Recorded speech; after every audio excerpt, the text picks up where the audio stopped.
5 лучших бойцов Таджикистана. Досмотрите это видео до конца, и вы узнаете, кто они, лучшие из лучших. Подписывайтесь на наше обновление, чтобы всегда оставаться в курсе событий. Бойцовский интернет-портал MMA Oracle.com регулярно публикует рейтинги бойцов смешанных единоборств в ММА. В рейтинг вошли более 50 бойцов из Таджикистана. Чтобы войти в этот список, боец должен провести не менее 5 поединков в октагоне. В данном рейтинге бойцам за победы начисляются баллы. Чем сильнее был соперник, тем больше будет добавлено очков. Условно, если спортсмен, занимающий 300-е место в рейтинге, победит оппонента, находящегося на 15-м, он заметно поднимется в иерархии. Если же боец, находящийся на 15-й строчке, выиграет у соперника, занимающего 300-е место, то количество полученных очков будет минимально. Даже вполне вероятно, что победитель опустится в рейтинге, ведь конкуренты не спят, а тоже проводят бои. Fight Matrix ведет статистику абсолютно всех бойцов мира, неважно где они выступают: UFC, AMC, Fight Night или где-нибудь в маленьком городке. Так, согласно рейтингу, пятерка лучших бойцов Таджикистана на сегодняшний день выглядит так.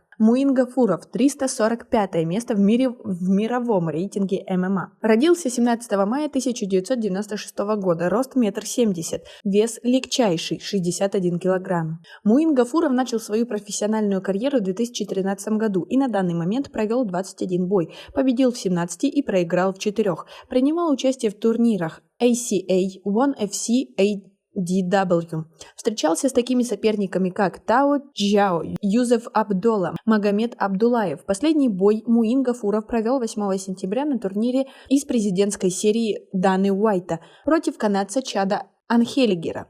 Муин Гафуров может стать первым бойцом UFC из Таджикистана, но ему не повезло с судейством. Его засудили, отдав предпочтение канадцу при явном преимуществе таджикского бойца. После боя Муин написал в Instagram, что у него перед боем была операция, и в поединке против Анхелигера он сделал все от него зависящее, но не повезло. «Прошу прощения у своих болельщиков, но даст бог, я еще вернусь в ринг», написал боец. Второй. Лоик Раджабов, 375 место в мировом рейтинге ММА. Родился 17 сентября 1990 года, рост 1,77 м, вес легкий, 70 кг.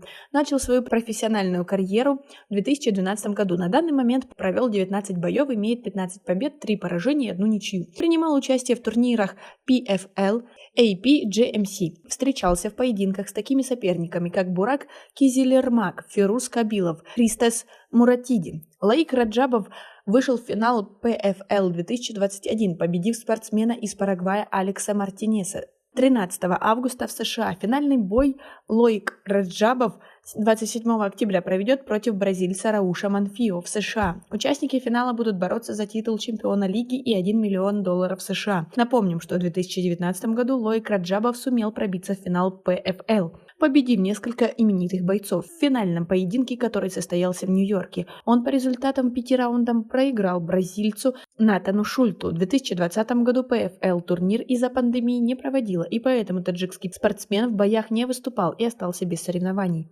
Перед боем Лоик в Instagram рекламировал свою новую эксклюзивную футболку, которая уже доступна для продажи. Вы можете оформить предзаказ и поддержать меня в финале PFL, который пройдет 27 октября, написал боец. Как вам такие спортсмены в списке? Свои ответы напишите нам, пожалуйста, в комментарии.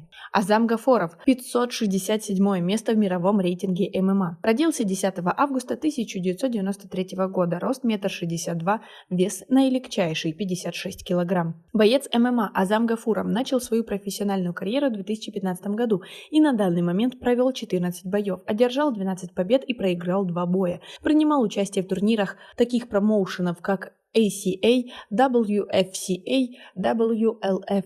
Встречался в поединках с такими соперниками, как Сергей Харутюнян, Амар Курбанов, Абдурахман Хусанов. Его бой с Микаэлом Силандером из Финляндии на турнире ACA 11 сентября в Минске был отменен из-за травмы Азама. Перед этим Азам Гафоров провел бой в турнире ACA в Москве с бразильцем Чарльзом Энрике. Когда судьи отдали победу сопернику, Азам заявил: «У меня украли победу. Посмотрите на моего соперника, он не может ходить, я же в порядке и готов драться, хоть еще пару раундов.